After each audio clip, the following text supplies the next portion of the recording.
I run a business development company called Sioux Ink, Sole Purpose Publishing. We do coaching, marketing platforms, and publishing.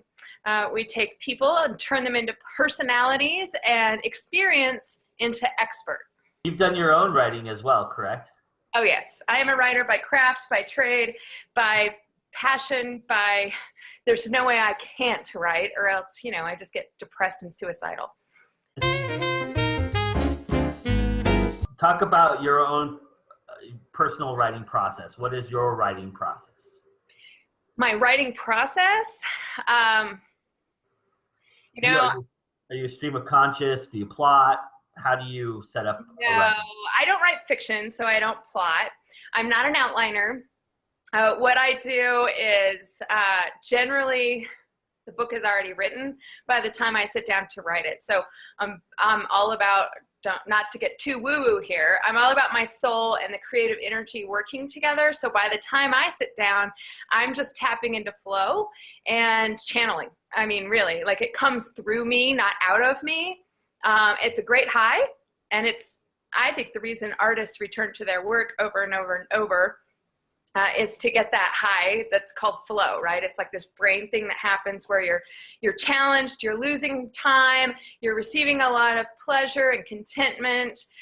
So that's why I write. I'm sure it's why a lot of people write, but most of the time when I am working on something, I will set aside space and time, but while I'm doing other things, working, even in my sleep, I feel like my soul's writing that book, right? My soul's working on it. The geniuses, like I don't put a lot of it on myself because it's really not me, it's this other thing, right? And so I just make space for the other thing to come in. How did you start your own publishing business? Well, I'll tell you, I'm an author, right? I've self-published, I've traditional published, and I started looking from a business perspective. I wrote a book called The Year of Yes. What if you said yes to everything your soul told you to do for 1 year? And it's a memoir that chronicled that experiment for myself. And I was looking at how can I publish this from a business perspective, an author as an entrepreneur, right? I have this marketing and coaching business development practice, and I want this book to serve me in that as well. And I found with self-publishing that if you just go through CreateSpace, you're not getting editing. You're not having a creative process. They're proofreading. You don't even get to talk to your editor directly. You talk to a project manager. They don't want you to know who it is in case you hire them separately. Same thing with the designer, right? Do you want this one or this one? And you're paying for the service, but it's not the service you expect if you're a professional writer, right? If you're a professional writer, you understand that the editing process is collaborative, it's artistic in its own right, there's back and forth of ideas, there's this synergy that happens. So it's really important that you have personal contact with your editor who understands what you're trying to do, who understands what you're trying to say, who wants to maintain your voice and your ideas. And that wasn't there for self-publishing, nor did I feel like it was there for traditional publishing, because their concern is not to grow my business with my work. Their concern is to, make a profit on a book, which is all fine and dandy, but they then control the content. They control how many prints are done. They control where it ends up on the shelves. And if it even gets replenished, they control when they're done printing. They control what you as the author do with your content because they own your copyright. So if you want to create other products with that content, you have to get their consent or pay them for that service, right? And so I'm looking at this from a business perspective, and the statistics I was reading was that it takes 18 months from the time you sign a contract with a publisher to get it on the shelf. And I'm sitting here going, I can get this out in 30 days, right? And then I know all these authors who do traditional and they're not making money. They have to pay for their own marketing, right? And I'm like, well, if I'm doing all the work anyway. So as an author, I didn't like any of my choices, right? So I decided when I did The Year of Yes, I would create a publishing company and I would start offering my ideal package, publishing option to other authors who also felt really compelled to do this. And maybe they're not going to be bestsellers. Maybe they're not going to be on the New York Times bestseller list, but maybe they will touch whoever reads their book, right? If that's 100 people, if that's 1,000 people, whatever, they then can decide how much effort they want to put into selling it. But the idea, I believe we write for ourselves, right? We write for ourselves, to heal ourselves, to whatever. So I work with authors who are like, I must do this. Okay, great. I'm going to give you some third-party credibility. You're going to own your own copyright. You're going to make all the profits of the book, right? I'm not going to take a piece. You're going to do a straight-up energy exchange with me in which we do professional editing and professional design and help you launch that sucker. Right? So I feel like it's the new wave in publishing because it puts the power in the author's hand.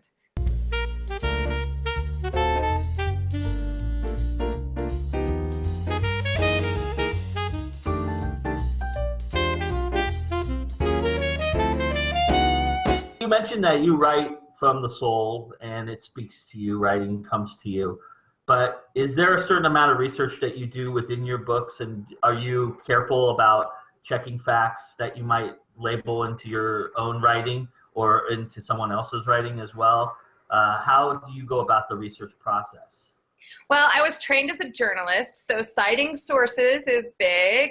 If I do need research to back up something, then I will use it. In my memoir, I quoted from other spiritual teachers and things that I heard, always with the proper citation, right, AP style. I believe in fair use. I don't go ripping off people's stuff without crediting them. And the book I'm working on right now is called The Girl Revolution, and it deals with political, social issues concerning women in all areas of life. So that one is really much more fact-based. So because it's the digital world, what I'm doing with that to provide citation is to use a clickable footnote that takes them to the website. Give everybody one tip for marketing. Spend your money on it. Spend your time and energy on it. You could be the best writer in the whole entire world who's just world class above everyone else in the art. But if you are not marketing yourself well, no one will know that. And a lot of artists really, really, really resist the marketing thing, right? I mean, it was a struggle for me. Like, I'm an artist. Oh, who cares if you're an artist if nobody's reading it or buying it or supporting your art, right? So creating a platform as a professional and thinking about your writing as a business and looking at it as like you're branding yourself as an author, right? So you want to be out there branding yourself as an author. It needs to be authentic, but it needs to be professionally done. It shouldn't just be like a Wix site you throw up.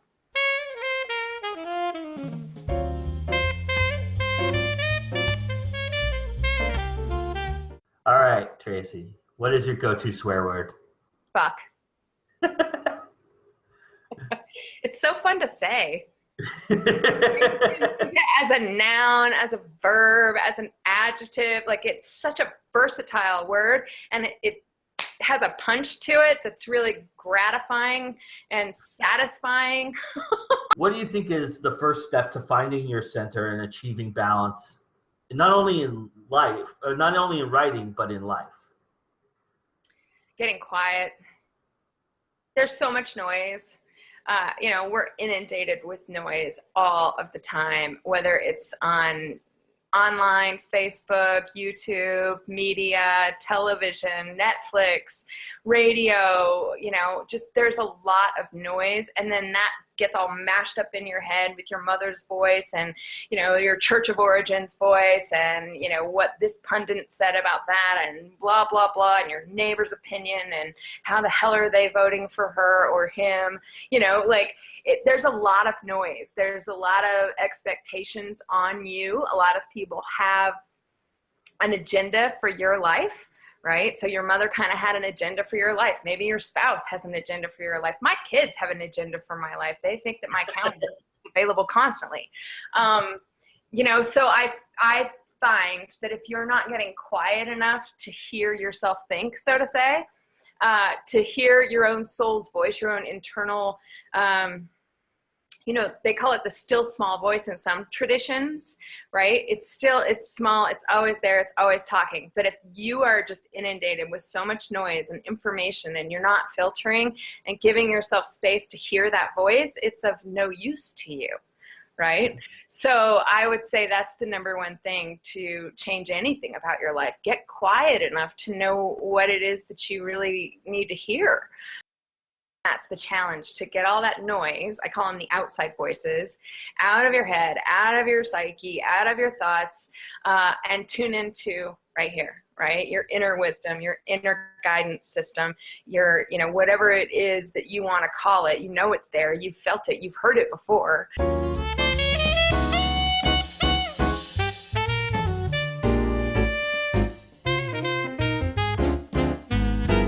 At TraceeSioux.com. That's TraceeSioux.com. I'm at SiouxInk.com as well, SiouxInk.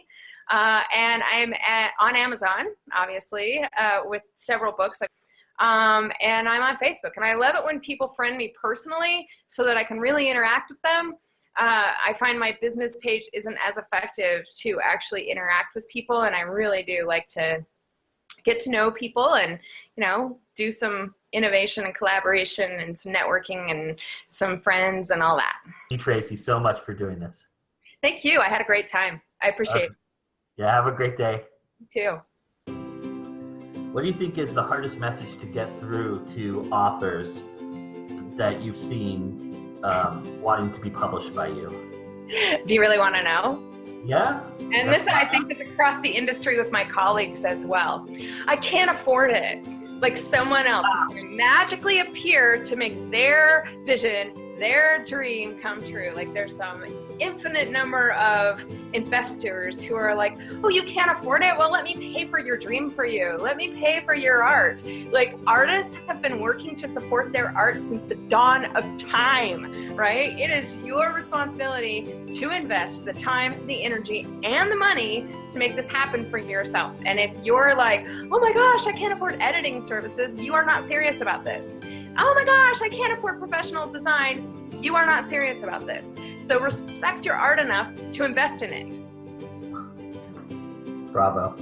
I consider books sort of a brochure, right? So I'm not making a ton of money off book sales, but those book sales lead people to me for other things that I charge for, right? I haven't figured out how to sell 1 million books. I haven't. Very few have. Huh? Very few have. Very few have. And with today's market, I feel like it's more about lightning striking. Like you really can't plan your author career on lightning striking or winning the lottery, so to say, of book sales, right? What you need to do is get a sustainable platform for your business as a writer, and then market and brand yourself as a writer so that you're making a living.